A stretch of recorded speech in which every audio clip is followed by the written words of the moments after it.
ایک democratic opposition کا بہت بڑا رول ہوتا ہے، کیونکہ یہ پبلک ریپرزینٹ کرتے ہیں، یہ پبلک کے مفادات کی حفاظت کرتے ہیں. اس لیے ہم کہتے ہیں نا پارلیمنٹ کا ایک خاص رتبہ ہے دنیا میں. رتبہ اس لیے ہے کہ ہم عوام کے انٹرسٹ کی حفاظت کرتے ہیں، اس لیے ہمارے پاس ہمیں ایک اسٹیٹس ملتا ہے، اس لیے ہمارے کئی جگہ ہمیں وی آئی پیز کی طرح ٹریٹ کرتے ہیں، کیونکہ لوگ سمجھتے ہیں ہم ان کے انٹرسٹ کو پروٹیکٹ کرتے ہیں. تو یہ جو جس طرح پاکستان نکلا ہے، اور اگر ورلڈ ہیلتھ آرگنائزیشن کہہ رہی ہے دنیا کو کہ پاکستان سے سیکھو، جس طرح پاکستان نکلا ہے کہ ہم نے اپنے لوگوں کو بھی بچا لیا. اللہ کا شکر ہے ہندوستان سے آپ دیکھیں تو ان کے تو کیسز ابھی اوپر جا رہے ہیں، تو ہم نے تو ہمارے تو کیسز بھی ہمارے کنٹرول ہو گئے. اللہ کا شکر ہے کہ آج پاکستان کے اندر ہمارے ہسپتال پریشر میں نہیں ہیں، کیسز بھی نیچے جا رہے ہیں، اور ہم نے اپنی اکانومی بھی بچا لی. لیکن میں نے آج اپوزیشن کا جب رویہ دیکھا تو مجھے جو میرے دل میں خدشہ تھا، جو میرے ان کے اوپر میرے ویوز ہیں، سب اپوزیشن پہ نہیں، ان کے جو لیڈرز ہیں وہ کنفرم ہو گئے. آج وہ کنفرم تب بھی ہو گئے جس طرح انہوں نے فیٹف کی لیجسلیشن کو اپروچ کیا. کیونکہ فیٹف کا بلیک لسٹ میں جانا مطلب اکنامک سینکشنز، اس کا مطلب کہ ہماری اکانومی کریش کرنا، اس کا مطلب روپیہ کدھر رکے گا، 250 پہ 300 پہ ڈالر جائے گا، کسی کو نہیں پتا، کیونکہ ہمارے پاس تو اتنے فورن ایکسچینج ریزروز نہیں ہے کہ ہم روپے کو سپورٹ کر سکیں. تو ان حالات کے اندر ہم یہ امید لگا رہے تھے کہ ہمارے ساتھ مل کے اپوزیشن فیٹف کی لیجسلیشن اس لیے پاس کرے گی کہ یہ پاکستان کے لیے ہے، ہمیں کوئی ذاتی فائدہ تو نہیں ہے. لیکن آج جس طرح انہوں نے نہ تو شکریہ ادا کیا ہمارا کہ جس طرح ہم نے بچایا پاکستان کو گورنمنٹ نے کووڈ سے، بلکہ میں نے تو ان کی تقریریں سنی تھی، مجھے مثال دی جا رہی تھی نریندر مودی کو دیکھو اس نے کیسے لاک ڈاؤن کیا ہے. مجھے یعنی جس طرح کی تنقید، کسی نے کہا ایف آئی آر کاٹ دو، کوئی لوگ مرے تھے تو انہوں نے کہا جی اس کے اوپر ایف آئی آر کاٹ دو. تو وہ کرتے اتنی یعنی جب تنقید کی تھی تو اگر اللہ نے کرم کیا تو ان کو پھر تھوڑی سی تو تعریف کر دینی چاہیے تھی. لیکن جو آج ان کا رویہ تھا، اور جو ہماری نیگوسیشنز چلی اور ہم نے کوشش کی ان کو کنونس کرنے کی کہ یہ پاکستان کے انٹرسٹ میں ہے، یہ فیٹف کے ہمارے گرے لسٹ سے نکلنا اور کئی خدا نخواستہ بلیک لسٹ میں جانا، یہ تو پاکستان کا ایشو ہے. لیکن جو بھی نیگوشیٹ کر رہے تھے، جو انہوں نے جس طرح کی نیگوسیشن کی، میری ایک کنوکشن ہے کہ ان کے لیڈرز کا انٹرسٹ اور پاکستان کا انٹرسٹ اپوزڈ ہے. جو پاکستان کی بہتری ہے اس کے اوپر ان کا کوئی فکر نہیں. ان کو اپنے ذاتی انٹرسٹ کو پروٹیکٹ کرنے کے لیے انہوں نے ہر قسم کی ہمیں بلیک میل کرنے کی کوشش کی. یعنی انہوں نے سمجھا کہ جی اتنا خوف زدہ ہوں گے کہ کہیں بلیک لسٹ نہ ہو جائے. انہوں نے 38 شکیں تھیں جو ہے نیب کے قانون میں، اس میں سے 34 میں انہوں نے امینڈمنٹس کا ہمارے سامنے رکھ دی. یعنی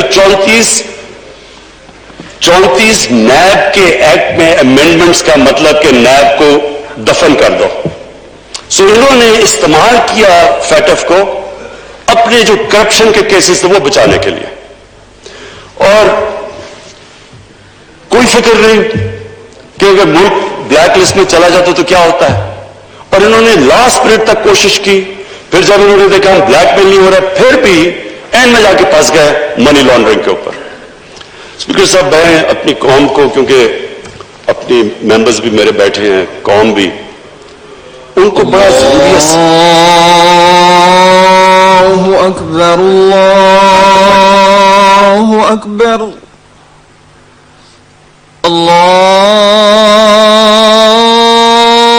اللہ اکبر، اللہ اکبر. اشہد ان لا الہ الا اللہ، اشہد ان لا إله إلا الله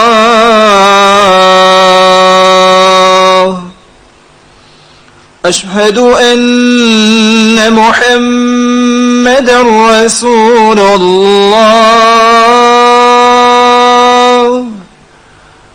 أشهد أن محمدا رسول الله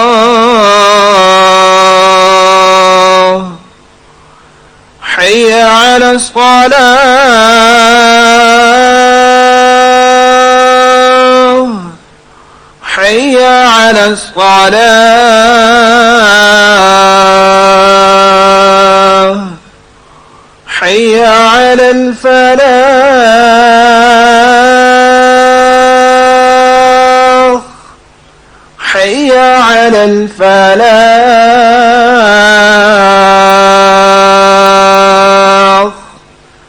الله أكبر الله أكبر لا إله إلا الله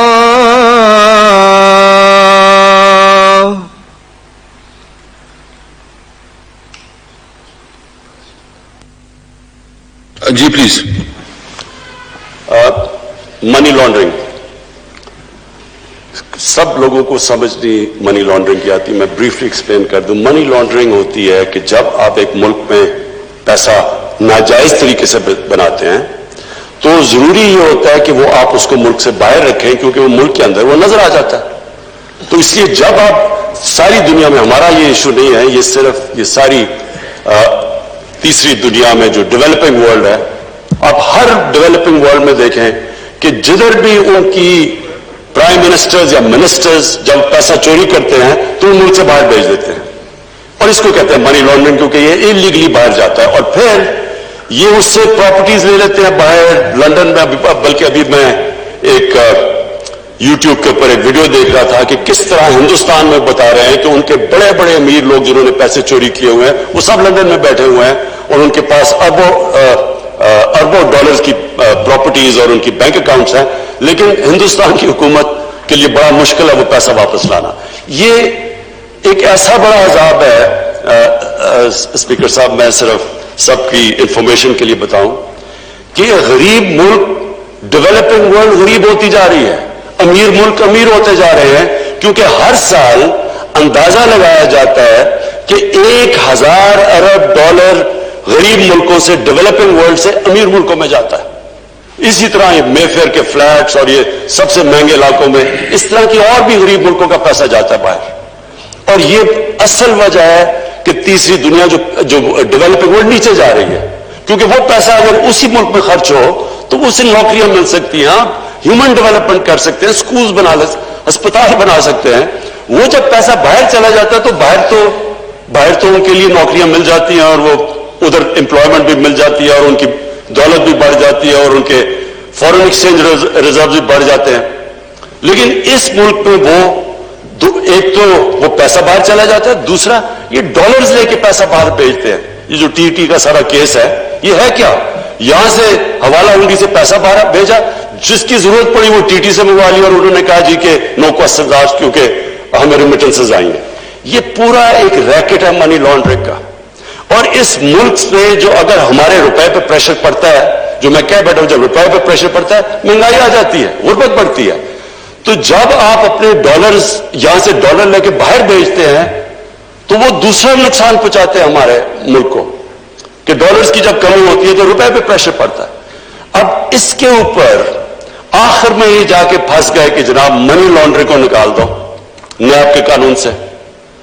اگر ان کو کوئی ڈر نہیں ہے, اگر انہوں نے منی لانڈرنگ نہیں کی تو ان کو فکر کیا چیز ہے, ہمیں کیوں نہیں ڈر لگا ہوا.